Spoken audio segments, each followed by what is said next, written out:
नमस्कार दोस्तों, आप हैं अपने ही गुड लिविंग चैनल पे। और भाई आज तो खूब तगड़े वाली बारिश बता रखी है और जैसा कि बताई है वैसी घटा भी हो रही है। खूब काली काली घटा छाई हुई है। और सबसे बड़ी बात दोस्तों, ये जो टाइम है ये आपका प्लांट लगाने का भी है और जो आपके ओवर ग्रो हो गए हैं प्लांट उनको प्रून करने का भी है। लेकिन आपने कटाई छटाई के बाद उन स्टेम्स को बिल्कुल नहीं फेंकना, आपने और प्लांट बनाने के लिए उनका यूज करना है। तो चलिए चलते हैं गार्डन में। जिस भी प्लांट की मैं प्रूनिंग करूंगी वो मैं आपको दिखा दूंगी। और मुझे दोस्तों आज करनी है इसकी मैक्सिकन पेटूनिया की प्रूनिंग। वो इसलिए क्योंकि इसका जो साइज है ना काफी बड़ा बड़ा हो गया है और जो कि मुझे थोड़ा सा छोटा रखना है पीछे की हाइट को देखते हुए। तो इससे क्या होगा, इनकी ग्रोथ और भी ज्यादा हो जाएगी। और दूसरा, जो स्टेम्स ये निकलेंगी उनको भी मैं नए प्लांट लगाने के लिए लगा लूंगी। कोई भी जो भी खाली चीज पड़ी हुई है उसमें मैं लगा दूंगी। तो दोस्तों, मैक्सिकन पेटूनिया बहुत सुंदर प्लांट है। जैसा कि आप इसके फूल देख ही रहे हो, सारे गर्मी भर इसके फूल खिलते रहते हैं। गार्डन की शोभा है ये। और सबसे बड़ी बात दोस्तों, इतना खूबसूरत कलर, पर्पल कलर बहुत रेयर प्लांट्स में होता है।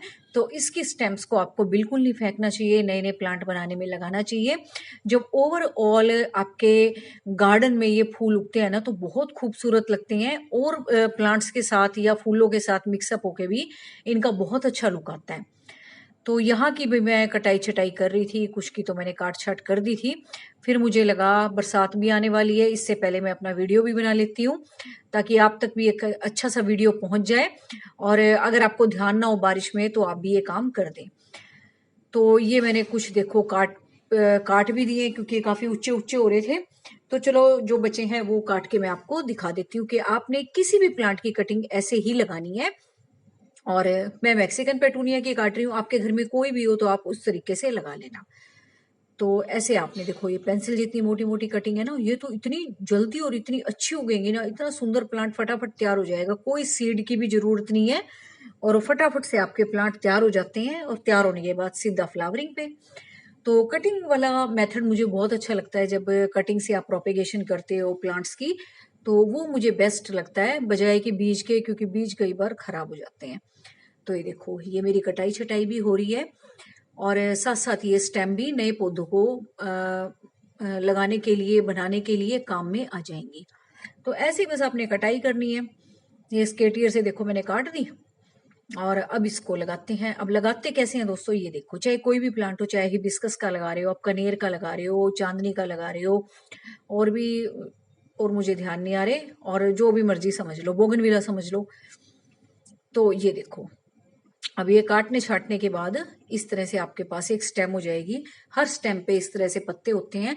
और दोस्तों, जहां पे से पत्ते निकलते हैं ना उसको नोड एरिया बोलते हैं। वहीं से आपके पत्ते निकलते हैं और वहीं से आपकी जो सोइल में ये चीज जाती है तो यहीं से आपकी जड़ बनती है। तो एक नोड से दूसरे नोड तक का जो डिस्टेंस है वो कम भी हो सकता है, ज्यादा भी हो सकता है। इसमें फिलहाल ज्यादा है लेकिन मोस्टली प्लांट्स में बहुत कम होता है। तो जितना भी एरिया आपका सोइल के अंदर जाता है तो बहुत सारे ऐसे नोड होते हैं जहां से आपके रूट के निकलने के चांसेस बहुत ज्यादा होते हैं। इसमें देखो गैप ज्यादा है इस वाले पौधे में, तो कम से कम एक दो नोड तो हम इसका अंदर कर ही देंगे। और वैसे दोस्तों, जब आप आम प्लांट लगाते हो तो बहुत सारे नोड एरिया सॉइल के अंदर जाते हैं जहां से कि जड़ें निकलती हैं। और सबसे बड़ी बात दोस्तों, जो भी आप कटिंग लगाते हो, चाहे उस पे फूल आ रहे हो, छोटी छोटी कलियां बन रही हो, उनको आपने बिल्कुल रिमूव कर देना है। क्योंकि नहीं तो फिर भाई सारी एनर्जी फूल खिलाने में ही जाएगी और कली के बनने में ही जाएगी।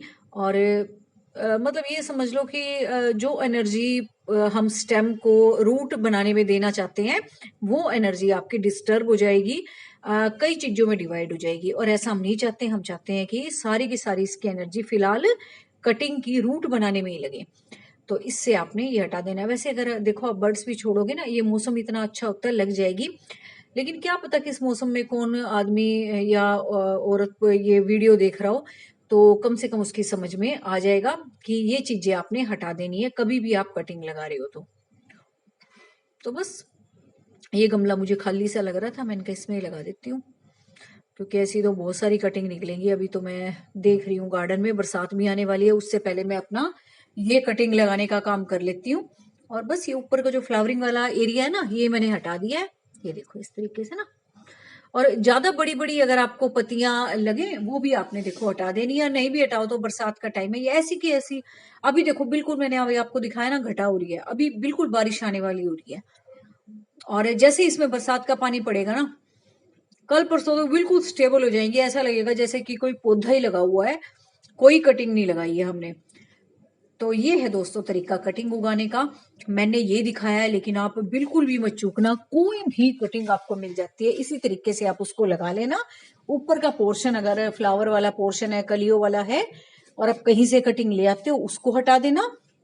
और नोड एरिया जहां से मैंने आपको बताया ना जहां से पत्ते निकल रहे हैं, वो 2-4 नोड एरिया जरूर आपके सोइल में जाने चाहिए, उसकी लीव्स भी आप हटा देना। तो ये देखो इस तरह से लगाते हैं, ठीक है, क्योंकि मिट्टी गिल्ली हो रही है, रोज ही बारिश हो रही है, और आप आगे पीछे लगा रहे हो कभी किसी मौसम में, तो पहले आप ना मिट्टी को पहले गिल्ला कर लिया करो, क्योंकि बाद में हम पानी देते हैं ना तो अजीब सा हो जाता है। और पहले ही अगर आप मिट्टी को गिल्ला करके रखते हो ना तो बड़े आराम से स्टेम भी घुस जाती है, और बाद में आपको डिस्टर्ब करने की भी जरूरत नहीं पड़ती उसको। तो भाई मैक्सिकन पेटूनिया की कटिंग लगा के दिखाई है, तो इसके बारे में ही बात कर लेते हैं दोस्तों। एवरग्रीन प्लांट है, हमेशा रहने वाला है, हमेशा ही फूल देता है, थोड़ा सा टाइम बस सर्दियों में नहीं देता, उस टाइम हम इसकी कटाई छटाई कर देते हैं। और जैसे ही फिर बाहर का सीजन आता है फिर इसमें ग्रोथ आ जाती है, फिर सुंदर सुंदर फूल खिलने शुरू हो जाते हैं। और भाई मुझे फूल इतने खूबसूरत लगते हैं, और आपको ही पता होगा अगर आपके गार्डन में लगे हैं तो सुबह सुबह कितने सुंदर लगते हैं फूल, है ना, पर्पल कलर के खिले हुए से। और फूल तो खैर सारे अच्छे होते हैं, लेकिन इनकी ग्रोथ भी इतनी अच्छी होती है, कलर भी इसका इतना प्यारा डिफरेंट सा पर्पल सा, बहुत अच्छा लगता है। और इसी तरीके से दोस्तों जो आपकी ड्वार्फ वाली वैरायटी है ना, जो इससे थोड़ी छोटी रहती है, उसको भी आप बड़े आराम से लगा सकते हो इसी तरीके से कटिंग से। ये देखो मैंने अभी ना कल परसों ही लगाई थी, ये देखो ये पिंक वाला फूल आ रहा है ना ड्वार्फ का, एक ये तो मैंने अभी सुबह ही लगाई है, अभी जो मैं काम कर रही थी ना तभी लगाई है। यहाँ से मैंने कटाई छटाई की ना तो थोड़ी सी जगह खाली हो गई थी, तो ये देखो नई नई अभी अभी लगाई है। तो ये भी लगाई और ये भी लगाई, आगे वाली भी, और ये तो बड़े वाली है, ये भी लगाई थी। तो इसके पर्पल है शायद, इसके पिंक वाले फूल हैं, तो बड़े आराम से उग जाती है बरसात में। तो भाई जो मर्जी लगा दो आप, बड़े आराम से पौधे उग जाते हैं। और ये देखो सारा ये मेरा ये टब सा बिल्कुल भरा हुआ है, जंगल सा बन रहा है, और इसमें मैंने यहाँ कहीं बैठ के अनार खाया होगा, 2-4 दाने डाल दिए, मैं देखो अनार का पौधा भी निकला है छोटा सा। तो ये ना जो आपको सामने वाले गमले दिख रहे हैं ना, इनके साइज बहुत बड़े बड़े हो गए थे, फिर मैंने अभी अभी काटे हैं इनके, और भी मुझे लगेगा ना थोड़ा साइज इनका छोटा करना, वो भी मैं कर दूंगी। और ये देखो दोस्तों मेरे गार्डन में ना मुझे लग तो रहा था चिड़िया का कुछ है, बार बार यहाँ घुसे जा रही थी वो, तो मुझे लग रहा था इसने अंडे दे रखे होंगे, लेकिन अब ये बच्चा गिरा है ना, पता लगा ये इसके तो बच्चे है भाई, यहाँ पे छोटा सा देखो कितना प्यारा बच्चा है ना, कैसा गोल मटोल सा। अब इसकी मम्मा इसको ले जाएगी, और भाई कहते कहते काम थोड़ा सा रह गया, बस थोड़ा सा, और बरसात भी शुरू होगी अच्छी तेज, तो एकदम से मैं उठ के भागी, एकदम से ही तेज बूंदे पड़नी शुरू होगी। और जरा सा मेरा और काम रह गया, मैं वो पर्पल हार्ट की कटिंग लेके आई थी, वो मैं लगा रही थी, तो बस वो बाद में ही लगेगी। अब तो भाई बारिश आ गई, अब बारिश को एंजॉय करते हैं बैठ के, मैं भी अपने झूले पे बैठी चाय पी रही हूँ। और आपके यहाँ भी बताना कैसा मौसम होगा। और दिल्ली में भी बहुत बारिश बता रखी है आज तो हमारे यहाँ भी अब शुरू हो गई है, बस शुरुआत होगी सुबह से। देखो जो मैं कह रही थी ना पर्पल हार्ट की, मैं उस डब्बे में लगा रही थी, वो खाली था, वो पड़ी कटिंग, तो बारिश रुकने के बाद ही उसको लगाऊंगी। तो मैं भी लगाती रहती हूँ, कई बार मैं वीडियो बनाती हूँ नहीं बनाती, लेकिन डेली का मेरा यही रूटीन है, बरसात में इधर से उधर कुछ काट के लगा दूंगी, ये कर दूंगी वो कर दूंगी। और यहाँ सामने मेरी सब्जियां लगी हुई थी पहले, अब मैंने इसमें ये पर्सलेन और पोर्चुलाका की कटिंग लगा दी है, फूल ही फूल हो जाएंगे। तो ये देखो भी बारिश आ गई अच्छी खासी तेज, और तेज होती चली जा रही है। तो बताना मुझे कमेंट करके आपके यहाँ भी बारिश हुई या नहीं हुई।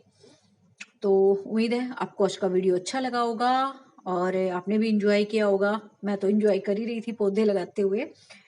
तो अगर आपको वीडियो अच्छा लगा करे ना तो ही आप लाइक किया करो, शेयर किया करो, और भी जिसको ज्यादा ही अच्छा लगे कि कोई वीडियो मिस नहीं होना चाहिए, तो वो चैनल को सब्सक्राइब भी कर सकता है, कर सकती है, ताकि आपको पता लग जाए कि कौन सी नई वीडियो आई है। तो मिलते हैं नेक्स्ट वीडियो में। Thank you very much, take care of you and your plants.